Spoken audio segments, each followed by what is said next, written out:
Hello అండి, మీలో ఎంతమందికి పాలకూర పకోడీ అంటే ఇష్టమో కమెంట్ చేయండి. నాకైతే చాలా ఇష్టం. సో నేనైతే ఈరోజు స్నాక్స్లోకి పాలకూర పకోడీ ప్రిపేర్ చేశాను.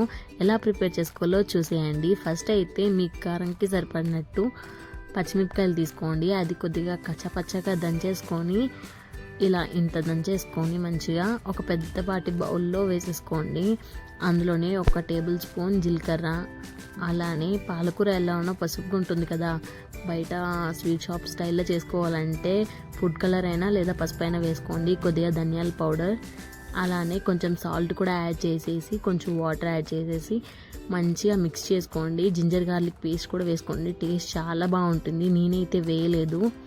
అలా మంచిగా కలిపేసుకొని అందులో బేసిన్ పౌడర్, అదే శనగపిండి 1 కప్పు వేసుకోండి. నేను ఒక పాలకూర కట్టకి 1 కప్పు శనగపిండి వేసాను.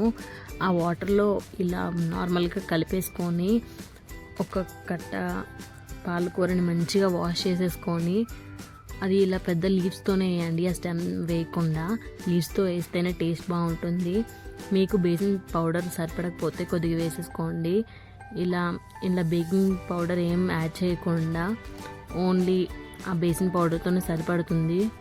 ఇలా కలిపేలోగా ఆయిల్ పెట్టేసుకొని వేడి చేసేసుకోండి. ఇలా మంచిగా ముద్దలా చేసేసి అలా లీవ్స్తో ఉంటేనే బాగుంటుంది క్రిస్పీనెస్తో. సో ఇలా మంచిగా కలిపేసుకొని ఆయిల్ వేడెక్కినాక అందులో అలా డిప్ చేసేసేయండి ఆ పకోడీల్ని. ఇంకా అది బబుల్స్ తగ్గేంత వరకు ఇంకా దాన్ని డిస్టర్బ్ చేయకుండా అలా లీవ్ చేసేసి మంచిగా చేసేసుకోండి. ఒక పక్క మంచిగా ఫ్రై అయిన తర్వాత నెక్స్ట్ వైపు టోస్ట్ చేసుకోండి. నేనైతే ఇది 2 టైమ్స్ చేసి వేసాను. అంతా ఒకేసారి వేసినా మంచిగా ఫ్రై అవ్వదు కదా, సో నేనైతే 2 టైమ్స్ చేసి వేసాను. ఒక సైడ్ వేగిన తర్వాత బబుల్స్ తగ్గుతాయి కదా, అప్పుడు నెక్స్ట్ వైపు తిప్పి మంచిగా ఫ్రై చేసేసాను. ఇలా మొత్తం ఫ్రై చేసిన తర్వాత ఒక వాయి తీసేసిన తర్వాత ఇంకో వాయి కూడా అలానే మంచిగా వేసాను. సేమ్ స్వీట్ షాప్ స్టైల్లోనే కనిపిస్తుంది కదా, టేస్ట్ కూడా నెక్స్ట్ లెవెల్ ఉంది. సో మీరు కూడా పక్కా ట్రై చేయండి, చాలా బాగుంటుంది. నేనైతే ఇది మొత్తం తీసేసి ఇంకో వాయిని కూడా వేసేసాను. చూడడానికే కాదు, టేస్ట్ కూడా చాలా బాగుంది. నేను చెప్పిన ప్రతి ఒక్కటి వేయండి, ఇంకా నెక్స్ట్ లెవెల్లో ఉంటుంది. నేనైతే ప్రతిసారి ఒకేలా కాకుండా డిఫరెంట్గా చేస్తాను, బట్ రెగ్యులర్గా చేసే విధంగా అంటే ఇది అని చెప్పవచ్చు. సో నాకైతే ఈవినింగ్ స్నాక్స్లోకి ఎదిరిపోయింది ఈ పాలకూర పకోడీ.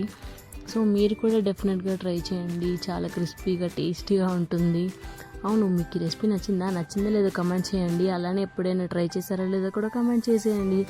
మీకు కానీ ఈ రెసిపీ నచ్చితే please like, share and subscribe. Keep watching my channel. Until then, bye.